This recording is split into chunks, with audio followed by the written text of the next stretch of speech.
appreciate you thinking of me. All right, let's try this. Okay, how's that? Can you hear me? All right. Might move it just a little more. I found this outline the other day, just going through, as sometimes we do. I have 3-ring binders full of all kinds of material, and some of it I haven't looked at probably since I got out of school. And that may be the last time I looked at this outline. The gentleman that taught wisdom literature at Bear Valley just gave us a big file full of various things that he collected over the years, and this was in there. And I thought it would be a great thing to insert kind of in the study that we've been doing, because we started out talking about Jesus in the Old Testament. I kind of transferred a little bit to, or shifted to, the Holy Spirit in the Old Testament. We haven't really talked about the Father so much, because that seems to be kind of where our conception is most of the time.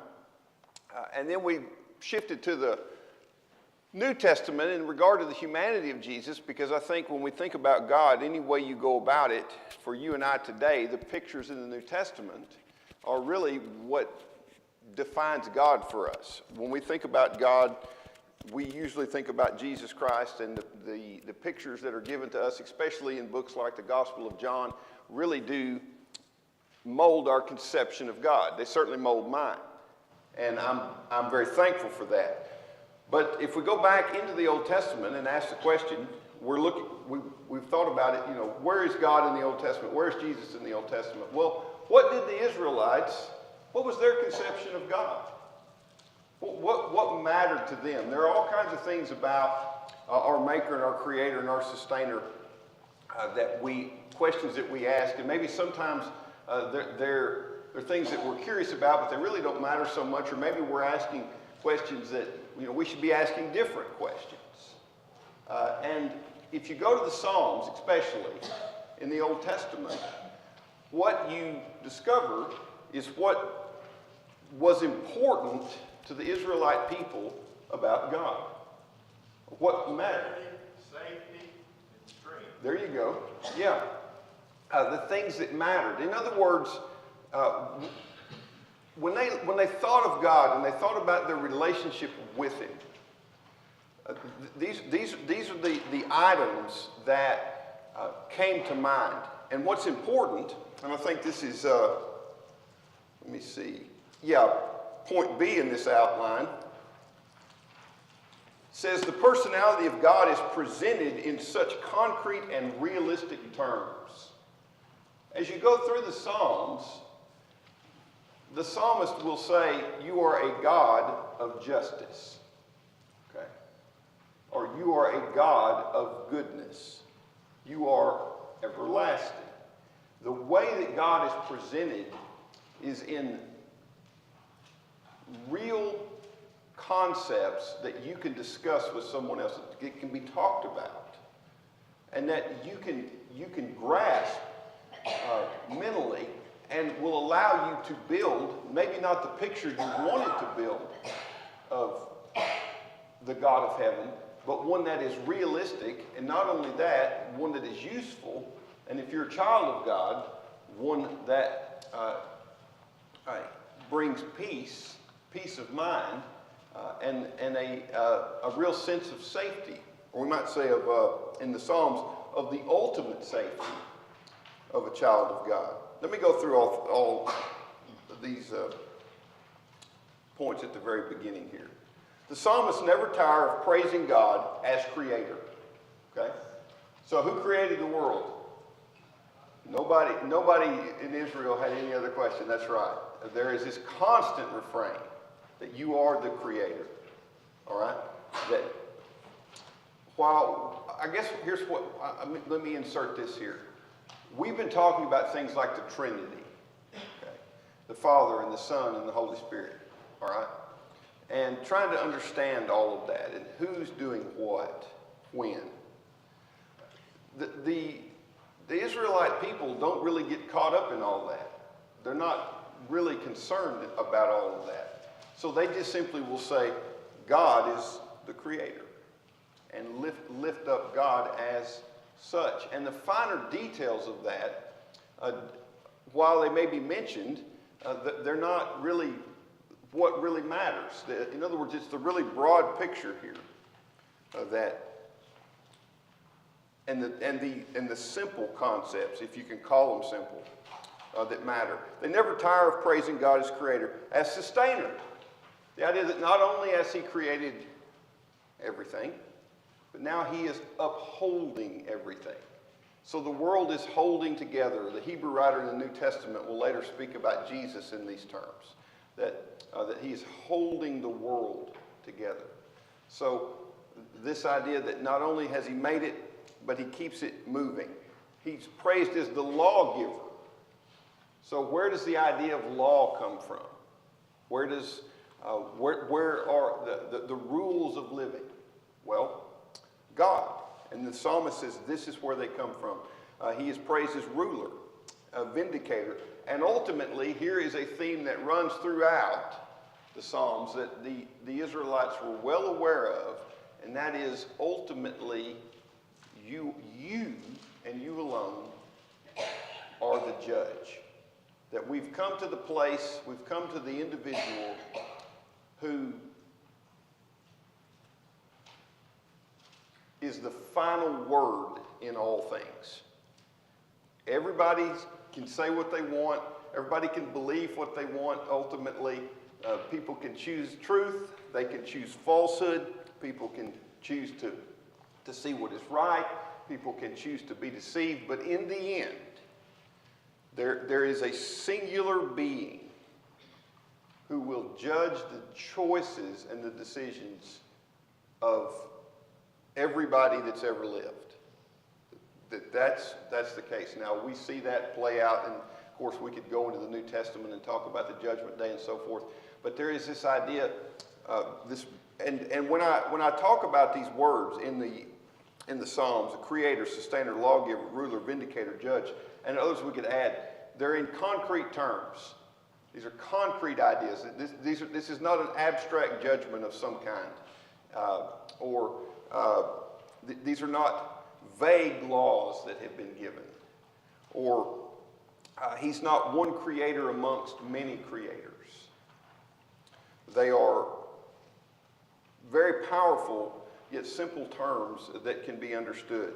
All right, the second thing here is the personality. Again, the personality of God is presented in such concrete and realistic terms that one who reads these poems knows their authors trusted in the Lord and took refuge in him. All right? So, the people that are writing the Psalms, whether it's David or Asaph or all the way back to Moses, the Psalms are collected over hundreds and hundreds of years throughout the life of Israel. The people that are writing them write from the standpoint of you are real and you are trustworthy. Not only are you a little trustworthy, but I can put my whole trust in you. And that comment is made many times throughout the Psalms. I will trust in you. Yes, sir. I think one of the most common songs, obviously, is the 23rd. And it says just what you said. The Lord is my shepherd. In other words, the Lord's going to take care of me like he does, like I was the sheep. I shall not want. Yeah. So that kind of jumps up there. We'll try to. That's the last one on the list at the bottom. If I get far. No. That's fine. That's fine. I don't always know how far I'm going to get. But the idea here is you're real, you can be trusted, and I will take refuge in you. The language that's used is, you hide me in the cleft of the rock. The idea is there is a safety here, a real tangible safety, a place to go in the worst moments of life. And where am I going to go? I'm going to go to this God, to this Creator. To this one who sustains me. And this idea over and over. So he is the place to go. He is the one to go to, regardless of what the circumstances may be. Now, there are several Psalms listed here, and I've read through these several times just to familiarize myself with them before coming in here. But I want to just walk through some of the ideas and I think they're obvious upon just a reading. And that's one of the things in the Psalms I would say to you is don't make it overly complicated with the Psalms.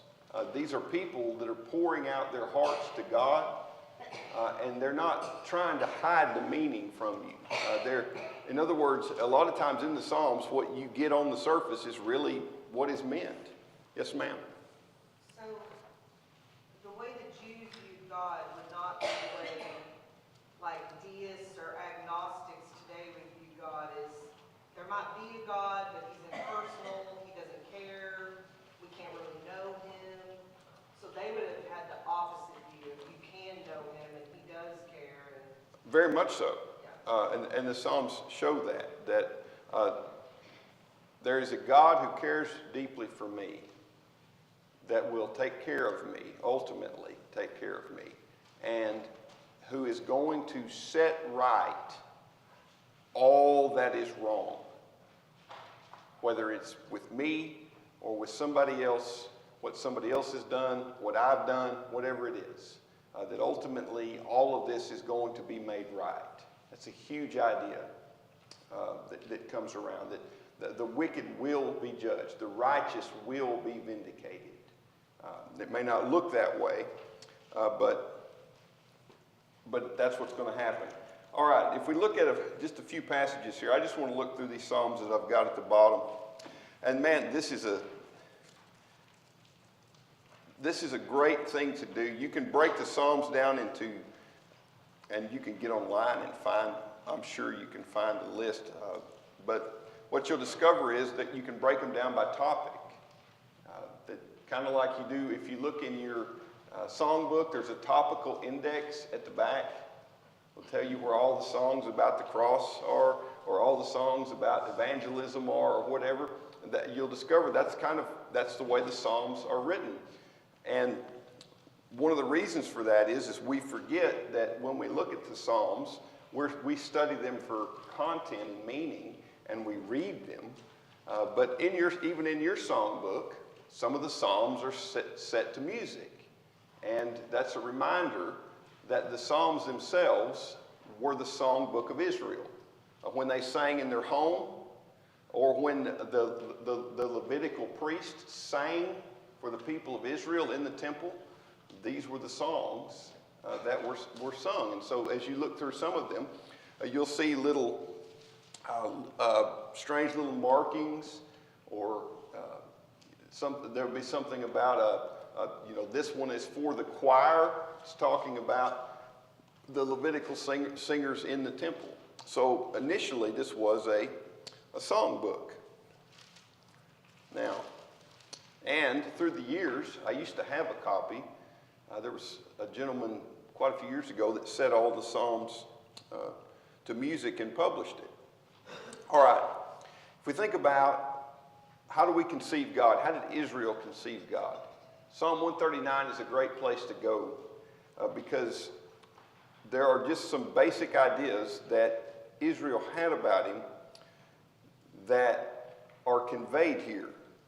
So again, this psalm says for the choir director, so this would have been sung in the temple. It says a psalm of David. Well, everybody knows who David is, right? There's no trick there. That's the David you think of when we say David, all right? And arguably, he wrote about half the Psalms.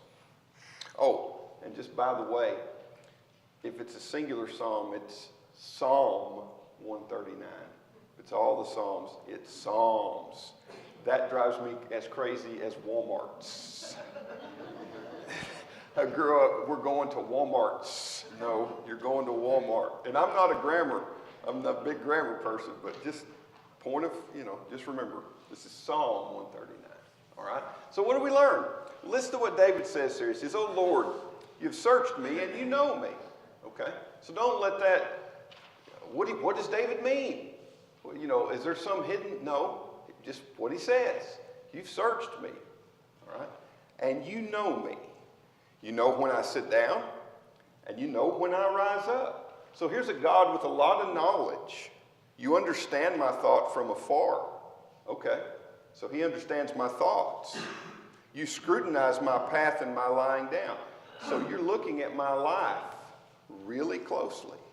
And then he says at the end of verse 3, and are intimately acquainted with all my ways. Okay, so you don't kind of know me in a broad sense. You don't just have a vague idea of who I am. You intimately know about me. This would perhaps bring to mind John chapter 10, when Jesus talks about the sheep and the shepherd knows the sheep, and the sheep know the shepherd's voice, that idea coming out in the New Testament. Even before there is a word on my tongue, behold, O Lord, you know it all. So you know what I'm going to say, even before it comes out of my mouth. He says, you have enclosed me from behind and before, and laid your hand upon me. Such knowledge is too wonderful for me. It is too high, and I cannot attain it. All right, this is what we usually call, if you want to use the big fancy words, and so we'll use some fancy words this morning. Theologians and people in centers of academia that write books, they like to have a vocabulary that makes the rest of us feel stupid. All right, so I'll give you some of those words this morning and let you know how smart they are. Omniscient, that's what David is talking about. You just know, Lord. You know my thoughts. You know what I'm going to say. You know where I go. You know about me. You really know. So here's a point of conception that Israel had. God knows. Now, I was talking to my wife about this last night as I was thinking through all of this. Sometimes she gets the Bible class lesson before you guys do, which is not uncommon. Most of Israel never left idolatry. The northern kingdom ends up carried off by the Assyrians because they wouldn't leave idolatry. And a whole lot of Judah never left idolatry. And God spent 1,500 years disciplining the people of Israel till he finally, when Jesus came, he had gotten them to understand that there is one God. So even in this time, there were a lot of people that didn't understand God properly. But what's important to point out here is in any generation, people that want to know God, they want to know God. They really do. They will. They can. God wants to reveal himself. I think a great New Testament example would be with in John 11, where Mary and Martha are speaking with Jesus about the death of Lazarus. And the two of them, I won't get into the whole conversation, but they start talking about the resurrection and the judgment day and everything. And it's real clear that these ladies have a tremendous knowledge of God and the works of God. When the Pharisees and the so-called experts of the law did not. So what I'm saying is, not everybody, it would be like today. We're seeking to understand God, and lots of people around us aren't. And David is saying, I've come to understand this about God. And those that were really seeking God in Israel, they followed David. Said, okay, he's not distant. He's not far off. He's not, as Shelley would talk about, the way that the deist would put it, he's wound the world up and shut the door behind him. He's not paying attention. No, he's paying attention very much. He knows where I am and he knows who I am. And then David says, beginning in verse 7, he says, where can I go from your spirit? You remember Jonah, right? Jonah got on a boat and he fled. Why did he flee? He can get away from God. If he runs hard enough, he can get away from God. Because the conception is, see, he was a Jew, all right? So you have to remember, again, that even Jewish people had a lot of misconceptions about God. The idea that if I run hard enough, if I go far enough, if I try enough, I'll get to a place where there's a different God, or at least I'll get away from God. And I see people in their life, really, whether they realize it or not, trying to do this. They're running from God. And so David just asked a question. He says, well, where can I go? Is there a place? And then David says, oh, where can I flee from your presence? If I ascend to heaven, well, I run into God. He says, you're there. If I make my bed in Sheol, and the word Sheol in the Old Testament, really the best way for you to conceptualize it is the unseen world. If I go into the world that it can't even be seen, David says. He says, behold, I thought you wouldn't be there, but you are. And then he says, if I take the wings of the dawn, if I dwell in the remotest parts of the sea, even there your hand will lead me, and your right hand will lay hold of me. If I say, surely the darkness will overwhelm me, and the light around me will be night. Even the darkness is not dark to you, and the night is as bright as the day. Darkness and light are alike to you. So people, there are several instances in the Old Testament where the Israelites try to hide their idols in the walls. Or they try to do things under the cover of darkness. And people today even, most crime happens late at night. The idea is nobody's going to see. And David says, nope, it's not true. I can't hide from God. It doesn't matter if I go up, I go down. It doesn't matter if I'm in this world or the other. Wherever I am, He's there, and He knows me. So this is a tremendous thought in the ancient world and even now to me. And it's a simple thought, but it's a life-changing thought. It doesn't matter where I go, God is there. God knows what I'm doing. He knows why I'm doing it. He understands the thoughts that I have. He knows what I'm going to say before I say it.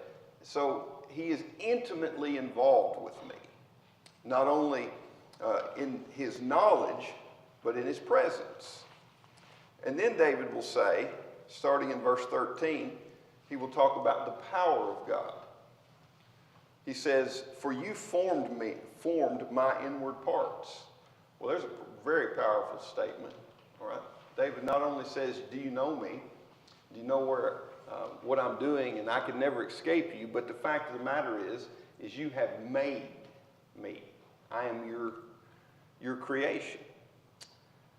That's the kind of power that we're dealing with. You wove me in my mother's womb. I will give thanks to you, for I am fearfully and wonderfully made. Wonderful are your works, and my soul knows it very well. My frame was not hidden from you when I was made in secret and skillfully wrought in the depths of the earth. Your eyes have seen my unformed substance, and in your book were all written the days that were ordained for me. So interesting line that David decides to add there. It seems to suggest that God decided when you were born, and He decided when you'll pass. We can argue that somewhat. I mean, I think somewhat hyperbolic, but what he is saying is you have total power over when I came into this world, and you will have power over me when I leave it, completely over my life. He's speaking of the all-powerful, or the omnipotence, is the fancy word, of the nature of God. So here is the idea of the knowledge of God, the presence of God, and the power of God. And these are the ideas that really matter to Israel when they think about God. It's not, well, how does the Trinity work? How does all this fit together? And a lot of things that have been argued with through the years, that's kind of just left alone and accepted. But instead it is, look at the power, look at the knowledge, look at the care that this one who we call God has. And then see. Yeah, he goes on and says, when as yet there was not one of them. How precious also, verse 17, are your thoughts to me, O God. How vast is the sum of them. If I should count them, they would outnumber the sand. Then I awake. When I awake, I am still with you. So we're right back to the idea that God hasn't gone anywhere. You know, David hasn't escaped him. And the knowledge of God is so far and beyond anything that he could fathom. Another thought that carries through the Psalms is this absolute necessity of understanding that the one that we're speaking about is righteous, that he will do right. This is, of course, carried all the way through the Old Testament, and I always end up back with the conversation that God has with Abraham in Genesis 18 about Sodom and Gomorrah, when Abraham just looks at God. Well, if you could say he looked at God, and he says, will not the judge of all the earth do right? And what the psalmist answers over and over again is, yes, he will. He will. His very character is righteousness. His actions are righteousness. And whatever he does, it defines right. Sometimes I remember there was I don't remember which book it is, one of C.S. Lewis's books. He's talking about morality. And in it might be Mere Christianity. It's been too long since I read it, but he's talking about a line of people they're lined up at a counter and they're waiting to receive something, you know, like, or maybe give your airplane ticket or whatever it is. But you know, we've all stood in lines like this, and one person goes to cut in front of another person, and what happens? You can't cut in this line. And the point he's making is that you can see around you constantly, even people that claim there are no moral absolutes or that there is no right and wrong, those same people will immediately contradict what they say, and they will speak of that which is wrong. Cutting in front of me in line is wrong. So when you come to the Psalms, you come to the idea, when it comes to God, that here we've come to the place where here's why it's wrong to cut in line. You know, we have a standard now. Here is the one who gives us righteousness. This is the one that we can build our life on, the one that always does right. So when you think about God and your conception of God, that's a very simple thing that you can hold on to, but it's extremely powerful. What does he do? He always does the right thing. There's never a moment, ever, when he's going to do the wrong thing or he's going to do something I would say just halfway. All the I's are dotted, all the T's are crossed, everything is perfect.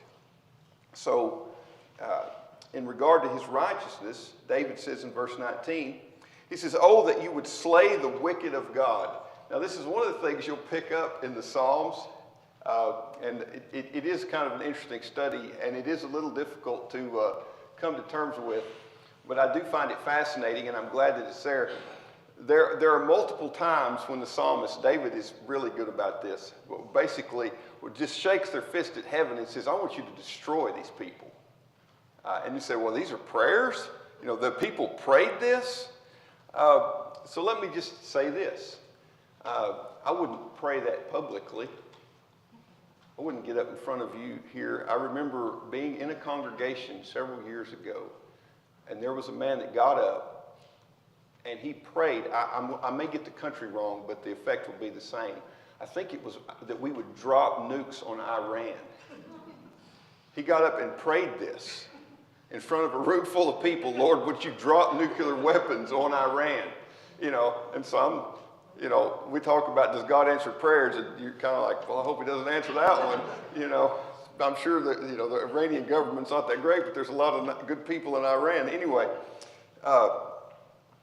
in the Psalms, there is this theme, and this kind of goes to our conception of God as well, is if you just want to vent, to God. And even if you want to say things that probably you shouldn't say, you know, he can handle it just fine. Don't vent, don't do that to your wife. Don't do that publicly. But it's all right if you want to go in your, you know, the New Testament talks about go in your closet and pray. And you want to shake your fist at heaven. And you want to say, Lord, I hate these people. And you say, well, I should never say that. The answer the Psalms would give is get that out of your system. God can handle your ranting and your raving. And if you need to pray like that, then go ahead. Get it out. Let that go. Let that stress go. And perhaps as time goes on, we develop, I think by admitting those things or saying things like that out loud, we learn to maybe not feel that way.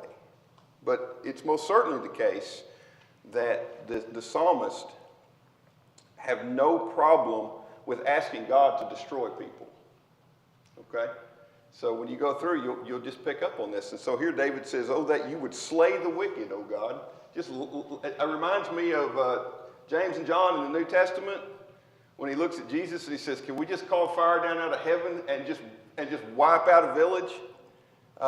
You know, Jesus didn't let them do that, but he sort of understood why they felt that way. Okay? Yes? If you think about David in his life, you see other books that it was filled with violence. And, you know, he was a king or anointed, as he dealt with Saul. So he had a lot of conflict. Matter of fact, I imagine every king that had that kind of conflict. If they were kings, someone wanted to kill them. Yeah. So in a personal way, I mean, it was, you know, it was like a real thing. Generally don't have people have to kill us. Yeah. He experienced that a lot. So. And also here, I think what it would, another thing that I would say is when we think about interacting with God like this, you'll notice that David says, David doesn't ask for the power to slay the wicked. He asks God to do it. And I think that's a really important point to be made in this. And ultimately, if we just bring this to the very end of things, as uncomfortable as it may be, that's what will happen. However we want to frame that. He says, depart from me, therefore, men of bloodshed, for they speak against you wickedly, and your enemies take your name in vain. Do I not hate those who hate you, O Lord? And do I not loathe those who rise up against you? I hate them with the utmost hatred. They have become my enemies. All right? So we've got some things here. David's just being honest. I hate these people. So we say things like, well, we're not supposed to hate anybody. But do you hate somebody? If you're being honest, especially if they've been really, really terrible to you, it's kind of hard not to. It might be a good idea to admit it if you do, because if you don't admit it, you're not ever going to get past it.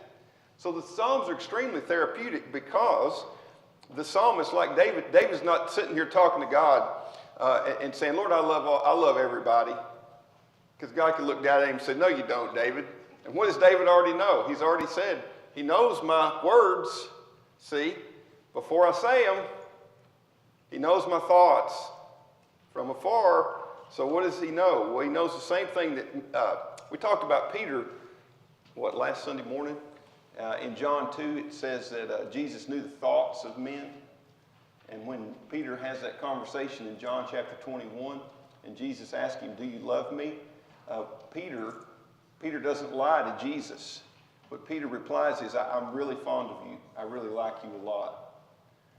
And the reason he didn't lie to him was because he'd been around him long enough to know you can't lie to him. I can lie to you, you can lie to me. But here is a thought that comes through in the Psalms. You can't lie to God. If you do that, the only person you're lying to is you. The only person you're damaging is you. So if I have a real problem with somebody, I just hate them. I hate what I see. I hate what they're doing. I hate the effect they're having on other people. Who better to vent to about that than God? And the Psalms show us He's perfectly fine with that. He's so fine with it that he allowed it to happen according to inspiration and then recorded it in the Bible for your benefit. Okay? So you may not need a therapist. You may just need to go to God and be really honest and just, we say this sometimes, pour out your heart to Him. But do we really do that? And again, I wouldn't pray like this publicly. I don't think that would probably be the best thing. Yes, sir. Well, he catches himself knowing that everything he's saying is probably wrong, and now he's going to repent of it in the next verse here. In which verse? 23? Yeah, my anxious thoughts. Yeah, I know my anxious thoughts. Yeah, there's conflict here. There's conflict in David. There's conflict between what he probably knows he should do or feel and what he is. But in that there's genuine honesty here. See? And that's one of the things that makes the Psalms. Here's a man struggling with his relationship with humanity and his relationship with God. And this is what makes David great at the end of the day. It is the honest struggle. Same thing that made Peter great. And anybody who's really ever come to God is the willingness to just get this naked in your honesty with your Maker. Yes, ma'am. Well, and then like David writes stuff like this, but then we see him have mercy on Saul multiple times, where he could have killed him and he doesn't. And we see him have mercy on his own son who tries to overthrow the kingdom, or he tries to have mercy, but that Sure. didn't work out. But I guess my point is he rants to God, but then when he goes out, he practices care and honor for people that are against him as well. I had a guy that I used to do, he was a member of the church when I was still in forestry. He was talking about, he's a really, really good guy, Christian. And he was talking about marriage. And he said, whenever my wife and I get crossways, he said, and I'll never forgot the way he put it. He said, I go out and scream the bark off a pine tree. And the point he was making to me, he was considerably older than me. He was saying, I ain't hurting that pine tree.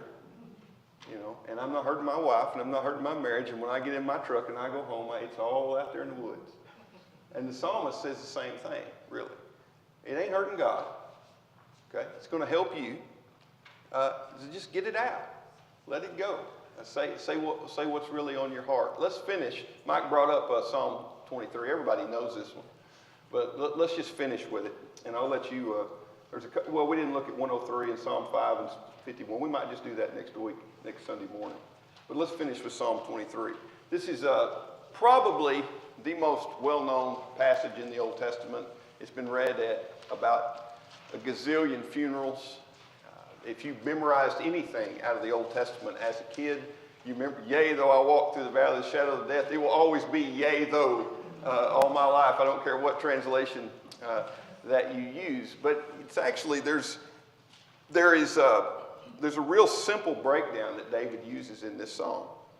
He starts out, and the real heading of the whole thing is the Lord is my shepherd. Okay? And because the Lord is my shepherd, He is my keeper, there are two things that are true, David says here. The first is at the end of verse 1. He says, I shall not want. This is the first truth. Okay? So when you think about your conception of God, David says, if the Lord is my keeper, all right, then my needs will be met. This is exactly what Jesus says in the Sermon on the Mount, and says it again, especially at the end of Matthew 6. Okay? So if I'm really dedicated to God, if I've given my life to God, this is going to be true. The second he says is, I fear no evil. That's in verse 4. And let me look at my note here. All right. That's kind of from the King James. You could translate it, and I think it's probably more correct. I fear no harm. Okay? The idea is that harm will come. Okay? Harm is going to come. This is just a fact of the matter, but I won't fear it. And why will I not fear it? Because back to the heading, the Lord is my shepherd.